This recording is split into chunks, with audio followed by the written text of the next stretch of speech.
హైదరాబాద్ లో మరో కీలక రక్షణ రంగ పరిశ్రమ ఏర్పాటు కానుంది. రాఫెల్ యుద్ధ విమానాల విడిభాగాల తయారీ కేంద్రాన్ని హైదరాబాద్ లో ఏర్పాటు చేసేందుకు Dassault aviations, Tata advanced systems మధ్య ఒప్పందం కుదిరింది. దసో, టాటా సంస్థలు మొత్తం 4 ఒప్పందాలు కుదుర్చుకున్నాయి.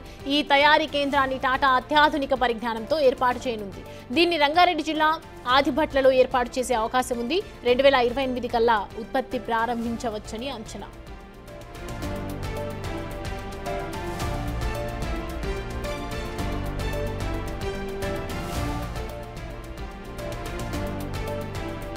రైట్, హైదరాబాద్ లో మరో కీలక రక్షణ రంగ పరిశ్రమ ఏర్పాటు కాబోతోంది. రాఫెల్ యుద్ధ విమానాల విడిభాగాల తయారీ కేంద్రాన్ని హైదరాబాద్ లో ఏర్పాటు చేసేందుకు Dassault aviations, Tata advanced system మధ్య ఒప్పందం కుదిరింది. దసో, టాటా సంస్థలు మొత్తం 4 ఒప్పందాలు కుదుర్చుకున్నాయి. ఈ తయారీ కేంద్రాన్ని టాటా అత్యాధునిక పరిజ్ఞానంతో ఏర్పాటు చేయనుంది. దీన్ని రంగారెడ్డి జిల్లా ఆదిపట్లలో ఏర్పాటు చేసే అవకాశాలు కనిపిస్తున్నాయి. అయితే 2028 కల్లా ఉత్పత్తి ప్రారంభించవచ్చని అంచనా వేస్తున్నారు.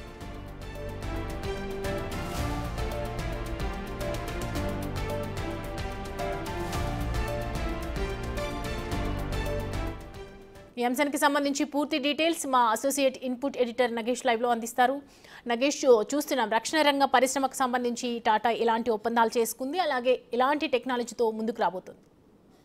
అంటే హైదరాబాద్ బ్రాండ్ ఇమేజ్ పెంచేదిగా అయితే ఈ సంస్థ ఉంటుందని చెప్పొచ్చు. రఫేల్ యుద్ధ విమానాల విడిభాగాల తయారీ కేంద్రాన్ని హైదరాబాదు ఆదిపట్లలో అక్కడ పెట్టాలని చెప్పి రఫేల్ యుద్ధ విమానానికి సంబంధించిన వాళ్ళ సంస్థ ఇవాళ ఒప్పందం చేసుకుందని బయటకు ఒక ప్రెస్ నోట్ని కూడా వాళ్ళు విడుదల చేశారు. ఖచ్చితంగా కీలక రక్షణ రంగ పరిశ్రమ హైదరాబాద్లో నెలకొల్పడం అనేది చాలా ఇంపార్టెంట్ ఇష్యూగా తీసుకోవచ్చు. ఎందుకంటే రఫేల్ యుద్ధ విమానాలకు సంబంధించి విడిభాగాలు సంబంధించిన ఒప్పందం దసో ఏవియేషన్స్ను టాటా అడ్వాన్స్డ్ సిస్టమ్ మధ్య ఈ ఒప్పందం కుదిరింది. 4 ఒప్పందాల మధ్య సంతకాలు చేసుకున్న పరిస్థితి కనిపిస్తోంది. అత్యాధునిక పరిజ్ఞానంతో తయారీ కేంద్రం ఏర్పాటు చేస్తున్నట్టుగా కూడా ప్రకటించారు టాటా అడ్వాన్స్ సిస్టమ్ వాళ్ళు సంబంధించిన ప్రతినిధులు. ఇది కూడా ఒక ప్రెస్ నోట్ ద్వారా బయటకైతే వాళ్ళు విడుదల చేశారు. ఎందుకంటే రక్షణ రంగానికి సంబంధించి రఫేల్ యుద్ధ విమానాలు కొనాలన్నా ఫ్రాన్స్ నుంచే ఎక్కువ మనం ఫ్రాన్స్ మీద ఆధారపడాలి. ఫ్రాన్స్ నుంచే విడిభాగాలు తెప్పించుకోవాలన్నా కూడా ఖర్చుతో కూడుకున్న పని.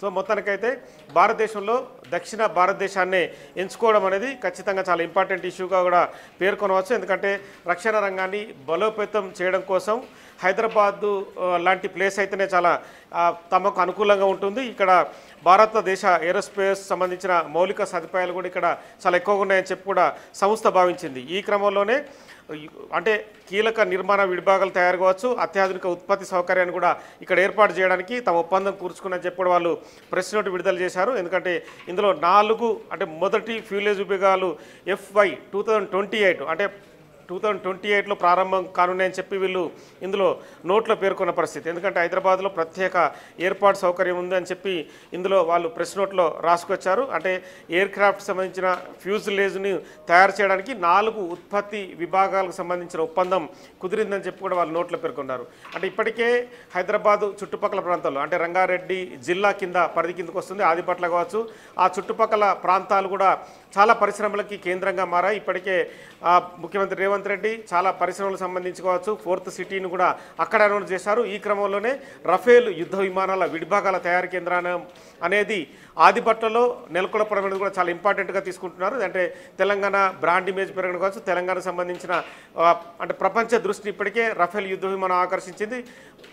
చాలా అంటే యుద్ధాలకు సంబంధించి ఈ మధ్య జరిగిన పాకిస్తాన్ ఇండియా యుద్ధంలో కూడా రఫేల్ యుద్ధ విమానాన్ని వాడిన పరిస్థితి. ఈ క్రమంలోనే యుద్ధ విడిభాగాలకు సంబంధించి 2020 నుంచి ప్రారంభమైతే ఇక ఆ యుద్ధ అంటే ఏదైతే 4 ఒప్పందాలకు సంబంధించిన 4 విడిభాగాలకు సంబంధించిన ఇక్కడ నోట్ అయితే కనిపిస్తుంది. ఆ విడిభాగాలను కూడా ఇక్కడ నుంచే అమర్చుకోవడం, ఇక్కడ నుంచే ఈ పరిశ్రమ నుంచే రఫేల్ యుద్ధ విమానానికి సంబంధించిన ఏర్పాటు చేయడం. అంటే రంగారెడ్డి జిల్లా అనేది కూడా ప్రామాణికంగా ముందు అంటే వచ్చే భవిష్యత్తులో ఉండబోతుందని చెప్పచ్చు.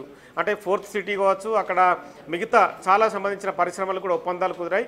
ఆ ప్రాంతంలోనే టాటా అడ్వాన్స్డ్ కేంద్రం ఉందనేది కూడా అక్కడ చాలా ఇంపార్టెంట్గా మారింది. ఈ క్రమంలోనే రఫేల్ యుద్ధ విమానాలకు సంబంధించిన తయారీ విడిభాగాలను ఇక్కడ తయారు చేసుకోవడానికైతే ఒప్పందం కుదిరిందని చెప్పొచ్చు. అయితే నగేష్, మనం చూస్తున్నాం అంటే ఈ 12 ఏళ్లలో కూడా ఈ రక్షణ శాఖకు సంబంధించి బడ్జెట్ ఎంతో పెరిగింది. అప్పుడు వేరు ఇప్పుడు వేరు కదా, దానికి సంబంధించి ఏ విధంగా ఉండబోతుంది అంటారు బడ్జెట్ విషయంలో చూసుకుంటే?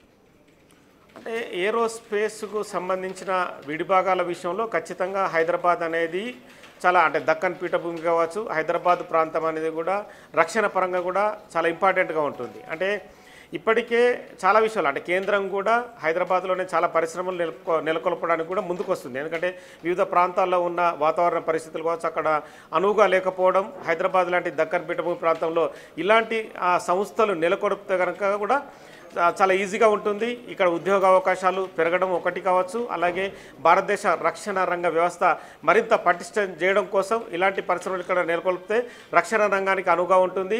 రేపు అంటే ఒకవేళ యుద్ధ సమయంలో కూడా హైదరాబాద్ అనేది సేఫెస్ట్ ప్లేస్గా భావిస్తున్నారు. ఎందుకంటే భారత్ పాకిస్తాన్ యుద్ధ అంటే ఉద్రిక్త పరిస్థితుల సమయంలో కూడా చాలా వరకు భయానక పరిస్థితులు ఇండియా మొత్తంగా నెలకొన్నాయి. ఎందుకంటే భారతదేశ సంబంధించిన ఎల్ఓసి బార్డర్ చుట్టూ కూడా భయపడిన పరిస్థితులు ఎక్కువ ఉన్నాయి. కానీ హైదరాబాద్ అనేది సేఫెస్ట్ ప్లేస్గా కూడా భావిస్తున్నారు. ఈ క్రమంలోనే రఫేల్ యుద్ధ విమానాల విడిభాగాల తయారీ కేంద్రం అనేది ఆదిబట్లలో నెలకొల్పడం అనేది కూడా చాలా ఇంపార్టెంట్గానే కేంద్రం భావిస్తుంది. ఈ క్రమంలోనే రక్షణ రంగ ఉత్పత్తులకు సంబంధించి హైదరాబాద్ ఇప్పటికే డిఆర్డిఓ ఉంది, చాలా ఉన్నాయి. చాలా సంస్థలు కూడా కేంద్ర రక్షణ రంగానికి సంబంధించి కూడా చాలా ఇక్కడ హైదరాబాద్లో చాలా ప్రాజెక్టులు చాలా సంస్థలు ఉన్నాయి. డిఆర్డిఓ కావచ్చు, మిగతా ఎన్ఎఫ్సి కావచ్చు, చాలా సంస్థలు ఉన్నాయి. ఈ క్రమంలోనే యుద్ధ విమానాలకు సంబంధించి టాటా అడ్వాన్స్డ్ సంస్థతో ఈ ఒప్పందం కుదుర్చుకొని తదుపరి ఫ్రాన్స్ కూడా హైదరాబాద్ కేంద్రంగానే పనిచేయడం కూడా చాలా అంటే హైదరాబాదు ప్రపంచ పటంలో కూడా ఒక కేంద్రంగా కనిపిస్తుంది.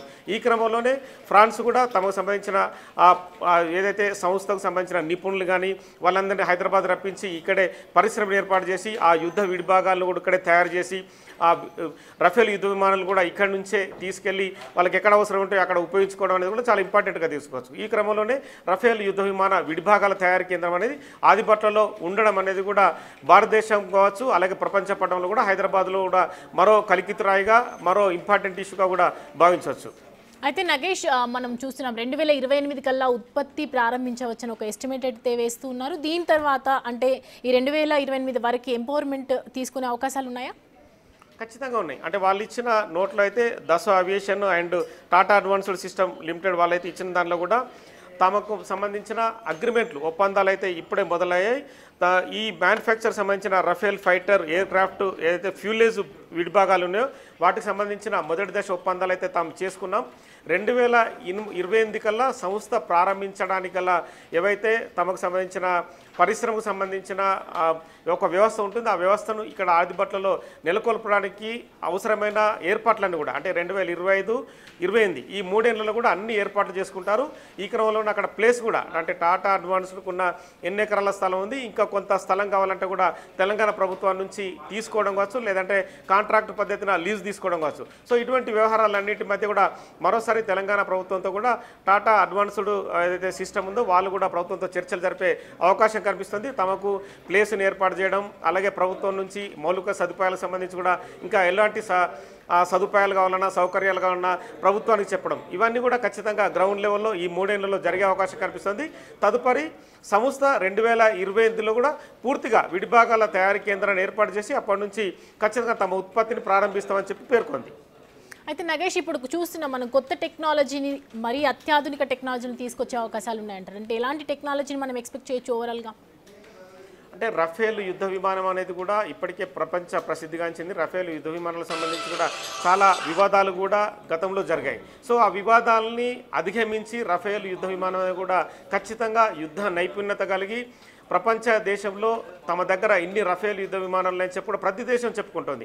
ఇదే క్రమంలో ఈ మధ్య కూడా కొంత వివాదం కూడా నడిచింది. రఫేల్ యుద్ధ విమానం పాకిస్తాన్ పైన ప్రయోగించారన్న కొంత వివాదాలు కూడా నడిచాయి. సో రఫేల్ యుద్ధ విమానం అనేది కూడా ఖచ్చితంగా గొప్ప ఫైటర్ అంటే జెట్ ఫైటర్గా యుద్ధంలో చాలా అంటే నైపుణ్యత కలిగిన యుద్ధ విమానం అని చెప్పవచ్చు. ఈ క్రమంలోనే రఫేల్ యుద్ధ విమాన విడిభాగాలు ఇక్కడ తయారు చేస్తే కనుక హైదరాబాద్లో తయారీ కేంద్రం ఉంటే కనుక ఖచ్చితంగా అది చాలా వరకు భారతదేశ రక్షణ రంగ వ్యవస్థ కూడా ఉపయోగపడుతుంది. రక్షణ రంగ వ్యవస్థ కూడా మరింత పటిష్టం చేసుకోవడానికి కూడా చాలా ఇంపార్టెంట్గా మారుతుంది. ఒకవేళ రఫేల్ ఆ యుద్ధ విమానానికి సంబంధించి విడిభాగాలు చెడిపోవడం కావచ్చు, సాంకేతికంగా ఇబ్బందులు తలెత్తినా కూడా హైదరాబాద్లోనే ఒక కేంద్రం ఉంటే కనుక ఇక్కడిక్కడే ఆ లోపాలను సవరించుకోవడం కావచ్చు, ఇమ్మీడియట్గా వాటిని సవరించుకొని తమకు కావాల్సిన ఏర్పాట్లలో మళ్ళీ యుద్ధంలో కావచ్చు, భారతదేశ ఎల్ఓసి బార్డర్లో కూడా యుద్ధ విమానాలు మోహరించడం కావచ్చు, ఇలాంటి సౌకర్యాలకైతే అనువుగా ఉంటుందని చెప్పి భావించారు. ఈ క్రమంలోనే రఫేల్ యుద్ధ యుద్ధ విమానానికి సంబంధించి విడిభాగాల తయారీ కేంద్రం హైదరాబాద్లో నెలకొల్పడం అనేది కూడా